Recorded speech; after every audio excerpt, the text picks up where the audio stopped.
Give us your thoughts on the agreement that was reached to end the government shutdown.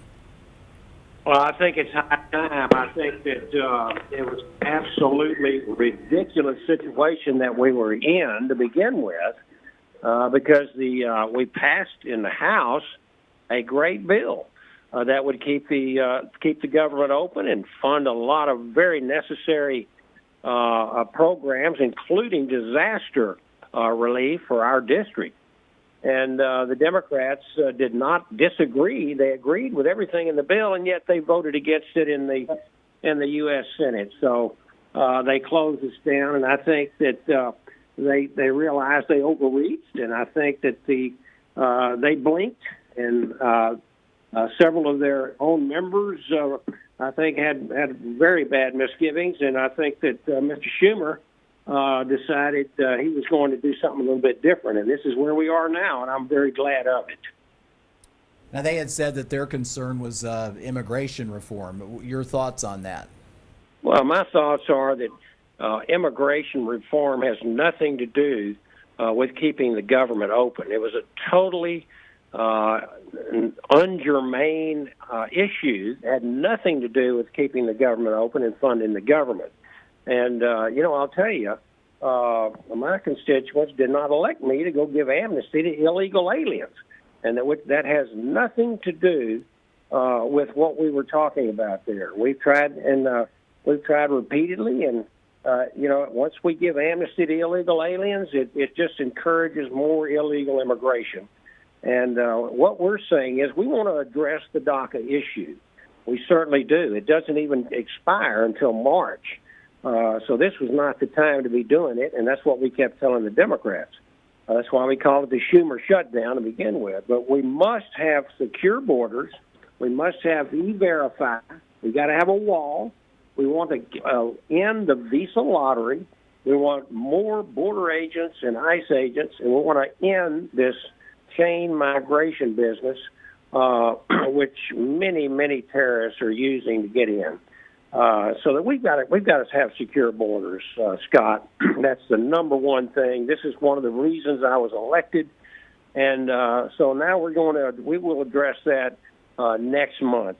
And I'm looking forward to protecting our nation. We need an immigration system and policy that's going to benefit America, and not just bring hordes of people in here from third world countries that we don't even know anything about. And that has proven to have terrorists in them, because the last few terrorist attacks, and many over the past years, have been coming in from chain migration, refugee programs, and the lottery program as well. There was concern about an extended shutdown and the impact it might have on government, on the military, on paychecks, on national parks. Has there been an impact that you know of in Texas or elsewhere, or do you think that's been averted because of this agreement just a few days into the shutdown? Well, according to Mick Mulvaney, the Office of Management Budget Director with the president, he said there were roughly 800,000 federal employees that were going to be furloughed. I think that our president, the current president, Donald Trump, did not want this shutdown. I think that the last shutdown we had in 2013 was a painful one, but I think that President Obama wanted it to be painful. You remember they put barricades up around a lot of our parks. The World War II Memorial, for instance, here in Washington, closed down various places where tourists couldn't get to, and I think that we were trying to avoid that as much as possible. But yes, there were going to be people that would absolutely feel some pain out of this deal. We were not paying our military. We had to send our National Guardsmen home. Our reservists training programs had to be suspended, and soldiers, sailors, airmen, and Marines were working and not being paid, and that is inexcusable in today's big threat national security environment. This world is not a real safe place today, and we need that military, and we need to pay those people what they deserve. We need to give them their equipment and the funding and the weaponry that they deserve, and able to make them prepared and ready to defend this country. And so I think probably it would have been a lot less, I think, obvious that we were in a shutdown this time than it would have been that we saw in 2013. But nevertheless, a shutdown is a shutdown. It's expensive. It can be painful to certain people. And I'm glad that the Democrats finally saw the light. And now we're going to open the government back up as soon as we get through voting in the House at some point in time this afternoon. Anything else to add, Congressman? No, I think it's just it's a lot of drama up here. It's I hate to say that, but you start getting into politics. But these politics are playing with people's lives, because we're talking the military not being paid. We're talking some of our first responders. I mentioned a while ago some of our disaster relief from Hurricane Harvey would have been impacted by this shutdown.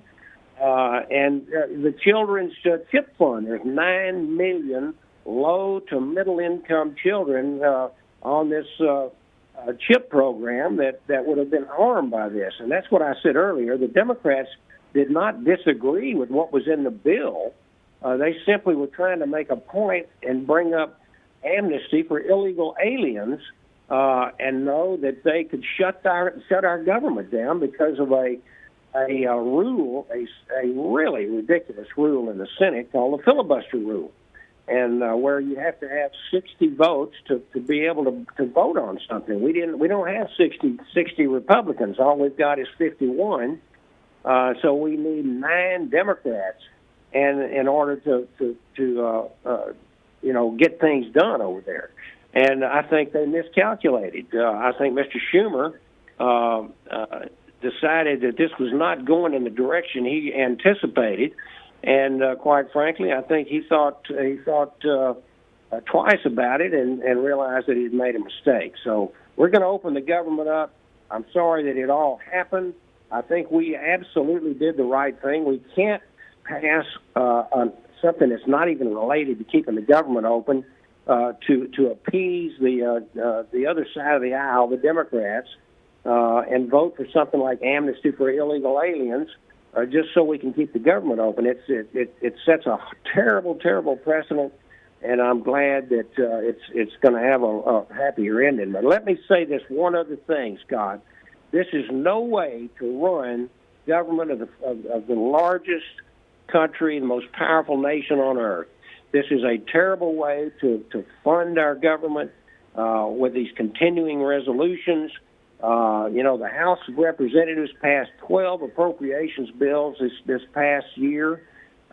We did everything we were supposed to in the House of Representatives to do it in a responsible manner, and yet they could not take up these bills in the U.S. Senate, and here we are at the last minute with a continuing resolution trying to keep the government open, and the Democrats trying to play politics, and then we shut the government down for almost 2 days. So this is where we are, and I hope that we can get our act together and start working with both sides of the aisle to realize that this is not a way to run the most powerful nation in the world, and that we will do things a little bit differently. Congressman, thank you so much for taking the time to speak with us at KFDM KB-TV. Have a great afternoon, and thank you. Scott, it's always good to be with you. Thank you. Likewise. Thank you, Congressman. Bye.